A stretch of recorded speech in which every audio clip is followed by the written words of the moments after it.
Do you ever feel like money is slipping through your fingers faster than it's coming in? You're not alone.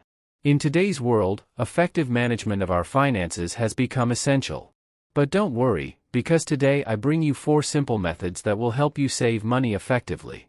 That's right, we'll learn together how to turn saving into a sustainable habit and, more importantly, how that habit can change your financial life. So, get ready to discover the secret behind smart saving. Let's get started. Importance of saving. Think of saving as a diet for your wallet. At first, it may seem challenging to control your spending, but over time, it becomes a healthy habit that transforms your financial life. The analogy to a healthy diet is key. Just like taking care of your body, at first, you have to control yourself, but the long-term benefits are visible and significant. So it is with saving. When we start saving, we are taking the first steps toward healthier financial management. So why compare it to dieting? Because, just as with food, it is crucial to control what goes in and out of our finances to achieve a sustainable balance. So, just as we take care of our bodies, let's learn to take care of our finances. Let's begin this journey by understanding the importance of those first steps toward smart, sustainable savings. Start saving. Now that we understand the importance of those first steps, let's take the next one: start the savings habit. Remember, this is not about sacrifice, but about investing in what really matters. Let's start with a classic but powerful method, the piggy bank. Remember the thrill of saving in one when you were a kid? Well, it turns out it's one of the most effective ways to save, even today. Taking small steps is essential. Start by putting whatever change you have left over after you do your daily shopping into the piggy bank. It's amazing how much you can accumulate without even realizing it. But what do you do when that piggy bank is full? It's time to take the next step. Transfer that money to a savings account. There your money is readily available, and the interest starts to grow. Starting to save isn't just about the method, it's about developing a habit. So why not start with something as simple as a piggy bank? Remember, it's not a sacrifice, it's an investment in your financial future. Set savings goals. Have you ever wondered why save? Setting goals gives you the answer. Imagine you're thinking about buying new furniture that costs $2,400. The key here is to understand how much you need and when you need it. If you decide to buy it in a year, that means you need to save $200 a month. Knowing your goal is like having a map on a journey. It helps you know where you are and where you're going. Why is it so important? Because when you have a clear goal, it's easier to resist momentary temptations and focus on the long-term goal. Setting a goal forces you to give up certain things. Sacrificing small daily pleasures can be difficult, but remember that each relinquishment brings you one step closer to your goal. So, my friends, the lesson here is simple but powerful: setting goals gives you financial purpose. Whether it's buying furniture, going on vacation, or having an emergency fund, with clear goals, every sacrifice has meaning. Pay yourself first. In this section, we'll explore a key principle of personal finance: pay yourself first. As simple as it sounds, few of us apply this principle effectively.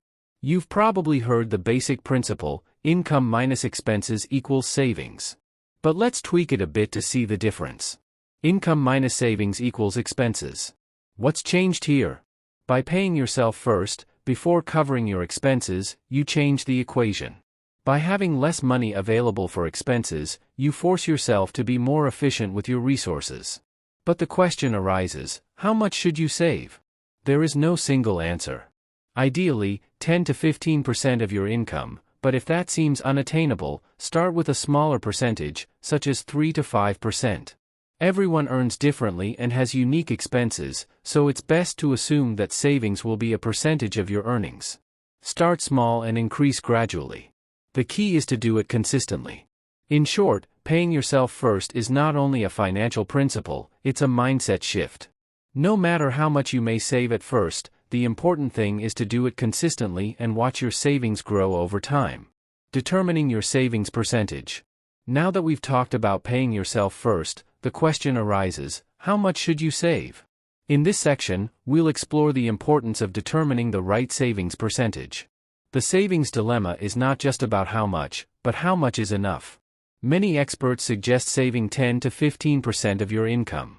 But how do you know how much is enough for you? The answer is simple: tailor the percentage to your circumstances. If 10 or 15% seems unattainable now, don't worry. Start with a smaller percentage, such as 3 or 5%. The key is to establish a sustainable habit. We all earn differently and face unique expenses. So instead of focusing on a specific number, look at it as a percentage of your income. This provides flexibility and fits your individual needs.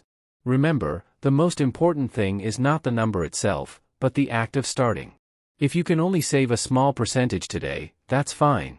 The crucial thing is to form a routine and make saving an integral part of your finances. In short, don't worry if the ideal percentage seems unattainable now. Start with what you can afford and build up gradually. Tailoring savings to your personal circumstances will allow you to establish a sustainable savings routine. Experimentation and personal choice. We come to the final section, where we will talk about something crucial: experimenting and choosing what works for you. In personal finance, there is no one-size-fits-all approach. One of the most important principles of saving is to use the methods that work for you. This applies not only to saving money, but to all aspects of your personal finances. Although information on how to save is available in books and on the internet, each person is unique. You need to experiment, try different options and find out what really works for your situation.